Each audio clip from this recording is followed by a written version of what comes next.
우리가 성경을 읽고 또 묵상하고 성경 말씀을 우리가 기억하면서 기도할 때 그 성경의 그 글귀들이 우리에게 다가올 때는 하나의 시편으로 하나님의 전을 이루는 그러한 말씀의 전으로 다가오면 얼마나 좋을까. 그래서 성경을 읽을 때마다 사람들이 자기의 믿음으로 담을 쌓고 완고해지는 것이 아니라 모든 울타리들을 부수고 서로가 하나 되는 화합의 장터가 되었으면 얼마나 좋을까라는 생각을 끊임없이 해봅니다. 오늘도 말씀을 나누기 전에 도장골 시편 중에서 영실이라는 제목을 가진 이 영실은 여러분이 알다시피 찔레나무 열매를 영실이라고 그러죠. 그 영실의 그 토막을 여러분과 함께 나누면서 말씀을 시작해 보겠습니다. 누구의 배고픔 속에 깃들였다가 새롭게 싹을 얻는 일, 뿌리를 얻는 일, 그렇게 새의 먹이가 되어 뱃속에서 살은 다 내어주고 오직 단단한 씨 하나만 남겨 다시 한 생을 얻는 일, 그게 바로 찔레나무 열매가 가지고 있는 하나의 의미요 가치라고 합니다. 우리도 누구의 배고픔 속에 깃들여 있다가 새롭게 싹을 얻고 뿌리를 내리고 그렇게 새의 먹이가 되어 그 새의 뱃속에서 열매의 과실은 다 내어주고 오직 단단한 씨 하나만 남겨서 다시 한 생을 얻는 일, 이것이 바로 창세기 1장의 창조 7일간의 이야기요 선악을 알게 한 나무의 열매를 먹는 자 하시면서 생명나무 이야기를 하시는 그 이야기의 주제가 아닌가. 또 이것은 넓게 보게 되면 우리 인생의 이야기가 아닌가 하는 생각을 가져볼 때가 있습니다. 그래서 창세기 3장 7절에 보게 되면 이런 말이 있죠. 아담과 이브는 열매를 먹음으로 눈이 밝아져 자신의 벗은 몸을 보았다. 이렇게 말합니다. 무함으로요? 열매를 먹음으로 어떻게 되었다고요? 눈이 밝아져. 눈이 밝아져. 파카흐 이런 말은 파카흐. 아담과 이브는 열매를 먹음으로 눈이 밝아져서 어떻게 됐습니까? 자신의 벗은 몸을 보았습니다. 열매를 먹기 전에도 자신들의 벗은 몸을 보지 않은 건 아닙니다. 그런데 이번에 열매를 먹고 눈이 밝아져서 자신의 벗은 몸을 보니까 부끄러움을 느꼈다, 그런 말입니다. 자신의 부끄러움 속에서 우리는 무엇을 알게 됩니까? 예수를 나의 구주, 나의 친구, 나의 구세주 그리스도로 알아보게 되었다는 겁니다. 그래서 믿고 아는 것이, 믿고 사랑하는 것이 아니라 하나님의 사랑을 알고 믿었다. 아는 것이 먼저죠. 먼저는 나의 부끄러움, 내 눈이 밝아져서 내 몸의 벗음에 대한 부끄러움을 알 때 우리는 예수라는 분을 나의 구주로 받아들일 수가 있는 겁니다. 그러므로 하나님의 사랑을 알고 믿었느니, 하나님의 사랑을 믿고 그 후에 알아가는 것이 아니라 하나님의 사랑을 알고 그 뒤에 안 것에 대한 은혜로 믿음이 온 것인데, 우리는 알고의 가정은 전혀 없이 믿음으로 말미암아 자기가 무엇을 만들어내는, 그러므로 그 믿음은 강하면 강할수록 하나님을 떠난 그런 믿음밖에 될 수가 없습니다. 또한 누가복음 24장 31절에도 엠마오 도상의 제자들은 눈이 밝아져, 디아노이고라는 말입니다. 디아노이고, 눈이 밝아져 예수를 알아보았다. 예수님이 십자가에 돌아가신 것에 대한 실망을 하고 엠마오 고향으로 돌아가는 제자들 팀에 부활하신 예수님이 그 사이에 끼어서 예수님에 대해서 또 말씀을 풀어주기 시작하니까 말씀을 풀어주는 그 말씀을 듣고 그들이 눈이 밝았다는 겁니다. 선악을 알게 한 나무의 열매를 먹고 눈이 밝아지고, 엠마오 도성의 제자들은 부활하신 예수 그리스도가 풀어주신 하나님의 말씀을 듣고 듣고 눈이 밝아져 누구를 보았습니까? 예수를 알아보았다고 말합니다. 그 전까지는 예수님이 말씀을 풀어주어서 그 말씀을 먹기 전까지는 예수와 3년 동안 동행하며 함께 지낸 제자들도 예수가 누군지를 알지 못하고 그저 믿기만 했습니다. 눈이 밝아져 예수의 사랑을 알고 믿었노니 이것이 옳은 거죠. 말씀을만 알고 믿어서 예수를 믿게 되었노니 이건 잘못된 겁니다. 여기서 열매를 먹음으로 눈이 밝아졌다고 하는 창세기 3장 7절의 말씀이나 누가복음 24장 31절에 엠마 도성의 제자들이 말씀을 듣고 눈이 밝아졌다고 하는 이 밝아졌다고 하는 이 두 문장은 모두 다 능동적으로 밝아져서 보게 된 것이 아닙니다. 수동태입니다. 뭔가 알지 못하는 것이 내 눈을 밝게 열어줘서 예수를 알아보게 하였고 자신의 벗은 몸을 알아보게 되었습니다. 그러므로 창세기 3장 7절의 말씀과 누가복음 24장 31절의 말씀은 서로 같은 모양을 다른 문장으로 우리에게 표현한 것이죠. 오늘도 이 말씀을 여러분에게 풀어드릴 때 전혀 이 목사님의 말씀은 성경 말씀을 가지고 하시는 그런 것이 맞습니다. 저는 성경 말씀을 가지고 하지만 이 성경 말씀을 설교하지는 않지요. 강의하지 않습니다. 그저 그 성경에 있는 귀한 하나님의 말씀의 이야기로 하여서 여러분과 이야기를 나누는 거지요. 성경은 하나님께 우리에게 말씀하신 이야기지 가르침도 아니고 설득해서 여러분을 변화시키는 설교도 아닙니다. 그러므로 저는 설교라는 단어, 가르침이라는 단어는 종교에서는 필요할지 몰라도 우리 하나님의 말씀 안에서는 그런 단어들은 별로 마땅치 않다. 이렇게 평소 생각을 합니다. 여러분, 세상에 살면서 내 뜻대로 되는 것이 열에 하나나 될까요? 아마 하나도 안 됩니다. 그렇게 외롭고 힘들 때 여러분의 삶에 힘이 되는 한마디가 하나님의 말씀 안에서 여러분에게 이야기로 소리로 전해진다면 얼마나 좋을까요? 그런 이야기를 뭐라 그럽니까? 지친 마음에 손을 내어주는 이야기라고 하죠. 힘든 순간에 용기를 주는 이야기라고 하죠. 막막한 길에서 희망을 건네는 이야기라고도 합니다. 또 외로울 때 사랑을 전하는 이야기라고 합니다.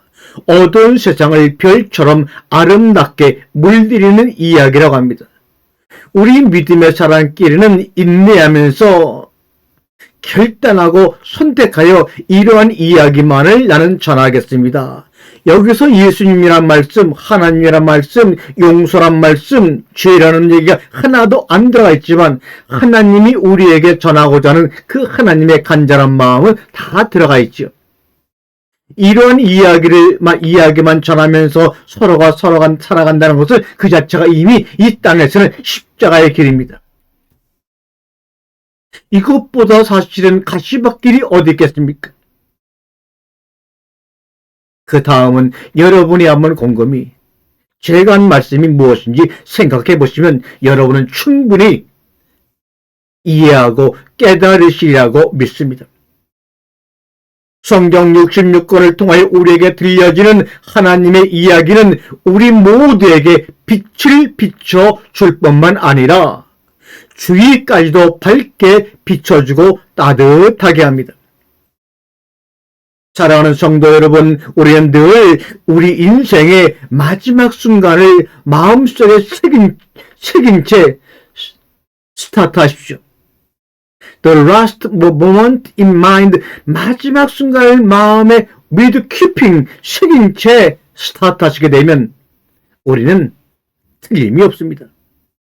우리 인생의 마지막 순간이 뭡니까? 선악을 알게 하는 나무의 열매를 먹으면 죽으라고 말씀하신 그 무트라고 하는 죽음을 늘 마음속에 새기고 하루를 날마다 새롭게 시작하자 이 말입니다.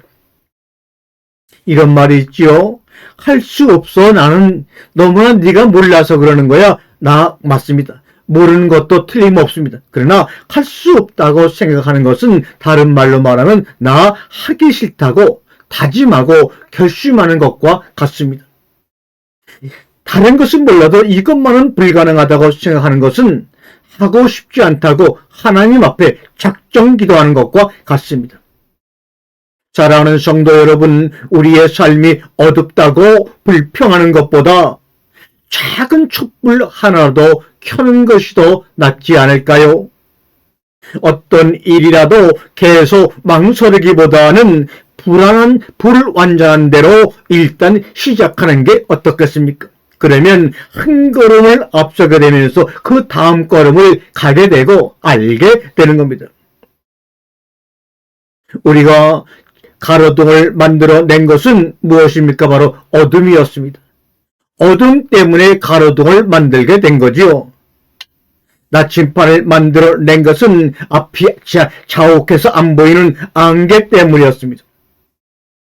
우리가 저 무서운 5대양 6대주 그 태평양을 건너서 탐험하게 만든 것은 인생들의 배고픔이었습니다. 배고픔으로 죽느니 한 번 저 바다를 건너가 보자고 하는 결단이 탐험을 하게 한 것입니다. 그리고 이 일의 진정한 가치를 깨닫기 위해서는 의기소침한 나날들이 우리에게 필요했던 것이라는 것을 우리는 알고 계시지요. 사람들이 우리가 하는 일을 보고 미쳤어, 어떻게 저런 일을 할 수가 있어 라고 말할 때 우리는 반드시 믿음의 사람이라면 그 일을 해야 합니다. 왜요? 아무도 그 길을 걸어간 적이 없기 때문에 사람들이 그 일을 보고 나의 가는 길을 보고 미쳤다고 말하니 내가 앞장서야죠. 그러나 만약 사람들이 내가 하는 일 보고 나의 계획을 보고 어떤 것이 좋다고 은혜야 정말로 좋아, 그것은 벌써 누군가가 그 일에 착수를 하고 있다는 뜻 아닌가요? 여러분, 우리 살면서 굳이 남보다 더 잘하려고 고민하지 맙시다. 다만 지금의 나보다 잘하려고 애쓰는 것이 더 중요하지 않을까요? 우리가 세상의 책을 보든 아니면 하나님 말씀의 성경을 보든 그 안에서 지식을 얻으려면 가르침을 받아야 하고 공부를 해야 하지만 그 하나님의 말씀 가운데 우리가 지혜를 얻으려고 하면 가르침을 받는 공부보다는 그 성경의 말씀을 깊게 오랫동안 자주 연애하는 마음으로 관찰을 해야 합니다.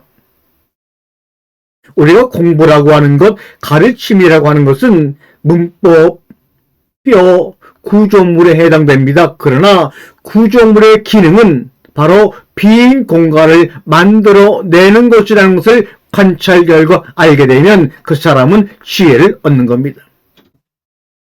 지혜로운 삶을 살아간다고 하는 것은 빈 공간을 마음껏 누리는 겁니다. 이것이 바로 성경을 깨닫게 하는 원리입니다. 수천 년간의 빈 공간에서 문자가 보이지 않는 문자 사이사이 한간의 빈 공간에서 일어난 일들을 오늘 나의 삶 가운데 현재 역사 가운데서 조명하고 관찰할 줄 알아야지만 수많은 스토리를 이끌어낼 수가 있습니다. 쌓아서 채우는 것이 지식이라고 한다면 비우고 덜어내물어서 생기는 것이 지혜입니다. 삶의 나눔과 끊임없는 비움 속에서 지혜의 싹이 자라고 열매가 맺는 것 아시죠? 많은 사람들이 꿈을 갖고 꿈을 이루기 원하지만 꿈을 이루지 못하는 중요한 한 가지는 생각을 바꾸지 않고 결과를 바꾸고 싶어 하기 때문입니다. 주님은 죽고 죽으리라고 말씀하셨습니다. 그때 그 무트 타무트 먹으면 죽고 죽으리라고 하는 그 말씀은 바로 인생에 도전을 하라고 하시는 강력한 주님의 격려입니다. 죽음은 우리에게 시간을 낭비하지 말라고 서로에게 사랑한다는 말을 지금 당장 하라고 일러주는 것이 바로 죽음입니다. 사랑하는 여러분들이 다른 사람들 타인을 진정 이해하고자 한다면 그가 하는 말을 듣지 말고 그가 아직 하지 않는 말에 귀를 기울여야 합니다. 사람의 행복이란 무엇일까요? 사람의 행복이란 서로 그리워하는 것, 서로 마주보는 것, 그리고 서로 자신을 내어주는 겁니다. 지금은 반딧불을 보기가 거의 불가능하지만 반딧불이 폭풍해도 반짝반짝 빛을 잃지 않습니다. 왜 그럴까요? 그 이유는 반딧불의 빛은 겉에서 나오는 것이 아니라 그 자신의 내부에서 빛이 자기 안에 있기 때문에 아무리 강한 폭풍이 몰아쳐도 반딧불의 빛은 꺼지지 않습니다. 빛이 만약에 바깥에 있다면 미세한 작은 바람에도 꺼지고 맙니다. 여러분, 길을 먼 곳에서 찾지를 마셔요. 길은 여러분 가장 가까운 곳에 있습니다. 한번 주위를 돌아보세요. 여러분의 가장 가까운 곳이 어딘가? 그런데도 사람들은 헛되이 먼 곳에서만 찾고 있어요. 일이라는 것도 아무리 어렵게 보여도 일단 시작해보면 쉽습니다. 시작을 하지 않고 미리 어렵게만 생각하기 때문에 할 수 있는 일을 놓쳐버리고 늘 두려움 가운데 붙잡혀버리고 맙니다. 저같이 나이 70이 된다고 하는 것은 사실은 그리 넉넉한 것이 아닌 것 같아요. 지금도 20대 젊은이들이나 30대 청년들이나 40, 50대 중년들을 보게 되면 저분들이 앞으로 그 남은 그 생애를 어떻게 살아가고 감당할 수 있을까? 위로하는 마음이 먼저 생깁니다. 나이 든다고 하는 것은 마치 등산과 같아서 높이 올라가면 올라갈수록 숨이 홀떡홀떡 가빠지지만 그만큼 높이 올라가 있으므로 시야가 넓어집니다. 젊은 사람이 보지 못하는 것을 볼 수도 있습니다. 이것은 마치 느보산 정상에 선 모세의 시야와 같습니다. 가나안 땅에 들어가 보는 것보다 넓은 시야로 느보산 정상에서 모든 것을 볼 수 있기 때문에 하나님 모세를 거기에 정상에 세웠던 것입니다. 알아야 합니다. 느보산 정상에서 더 넓은 시야를 볼 수 있다는 것은 하나님의 뜻을 그만큼 알 수 있다는 겁니다. 가나안 땅에 들어가서 땅을 정복하는 것보다 느보산 정상에서 하나님의 뜻을 넓게 깊게 우리가 깨닫고 볼 수 있다면 뭐하러 느보산 정상을 내려가 가나안 땅의 전투를 하겠습니까? 세상에 어떤 사건이든 어떤 문제든 어떤 길이든 정답, 오답 나누어 정답이 아닌 것이 나누어 버립니다. 사람도 이 사람은 정답인 사람이요, 이 사람은 오답인 사람이라고 둘로 나눠서 상종을 하지 않습니다. 저 사람은 사마리아인이야, 우리는 유대인이야 나누어 버립니다. 북이스라엘과 남유다로 나눠서 하나님을 예배하는 성전도 한 사람은 그리심산에서 한 사람은 이 예루살렘 성전에서 원수가 되어버립니다. 여러분, 정답 오답을 나누는 것은 아닙니다. 선과 악을 나누고 선악을 알게 하는 나무와 생명나무가 나누어진 것이 아닙니다.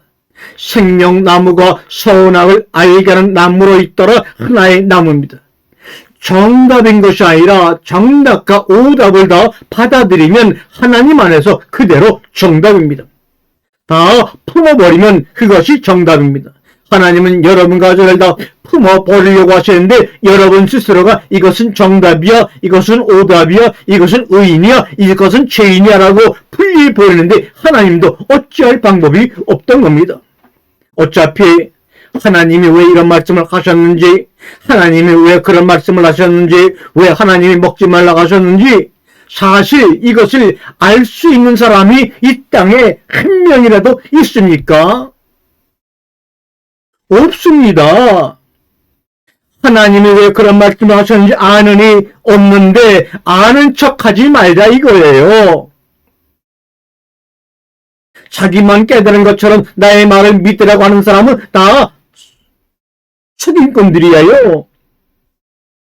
하나님의 말씀을 사람들을 분별해서 하려고 말고 그냥 사랑으로 품어 버리십시오.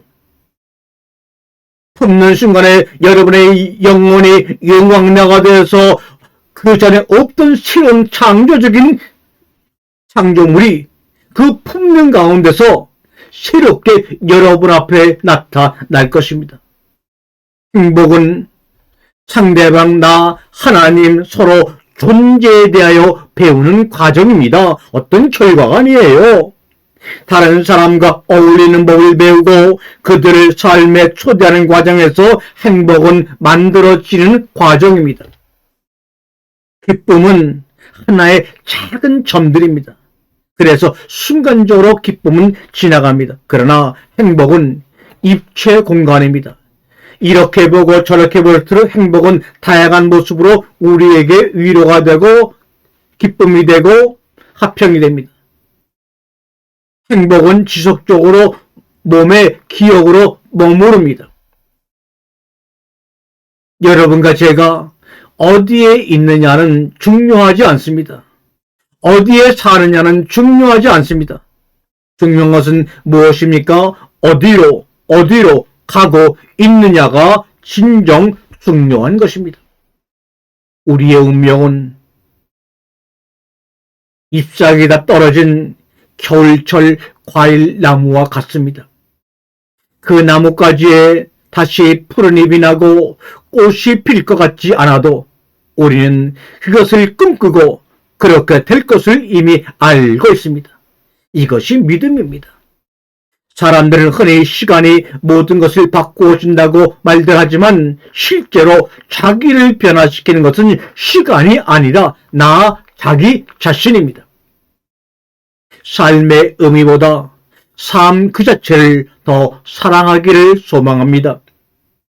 그래서 우리가 성경 말씀을 들을 때나 성경을 개인적으로 읽을 때나 어떤 사건에 부딪혀서 어떻게 할지 모르는 그 상경 속에서는 여러분 답을 찾으려고 하지 마시고 주임무를 하시기 바랍니다. 주임무를 잊지 않으면 언젠간 그 답 안에서 살고 있는 자신을 만나게 될 것입니다. 한 가지 일을 반드시 이루어야겠다고 생각한다면 한 가지 이것만은 내가 반드시 이루어야겠다고 생각을 한다면 내가 가진 한 가지가 깨트려지는 것을 마음 아파하지 마시기 바랍니다. 나의 소중한 것과 바꾸지 않고서는 어떤 일도 새롭게 일어날 수가 없습니다. 나무처럼 살자, 나무처럼 살자. 얘들아, 친구들아, 나무처럼 살자. 제 홀로 뿌리 내리고 제 홀로 가지 뻗고 때 되면 잎사귀 떨구는 나무처럼 알아볼 자 없다고 약해지거나 티내지 않은 채 안으로 속살을 키워낸 나무처럼 우리 그렇게 살면 안 되겠니? 1000번의 기도보다 단 한 번의 행동으로 단 한 사람한테라도 기쁨을 주는 일이 훨씬 낫습니다. 사람이 가장 두려워하는 것은 새로 한 발자국을 내딛는 것입니다. 새로 한 마디를 하는 것입니다. 그러므로 그 길은 가시밭길이요 좁은 길이요 십자가의 길입니다. 사랑하는 성도 여러분, 말씀을 마무리하겠습니다. 말을 해야 할 때 하지 않으면 100번 중에 한 번 후회하지만 말을 하지 말아야 할 때 하게 되면 100번 중 99번 후회한다는 것 여러분 명심하세요. 우리는 나그네 길이라고도 얘기하고 이 땅에 여행을 온 사람이라고 많은 시인들이 얘기합니다. 그 여행, 사람이 여행하는 것은 목적지에 도착하기 위해서가 아니라 출발하기 위해서입니다. 아멘.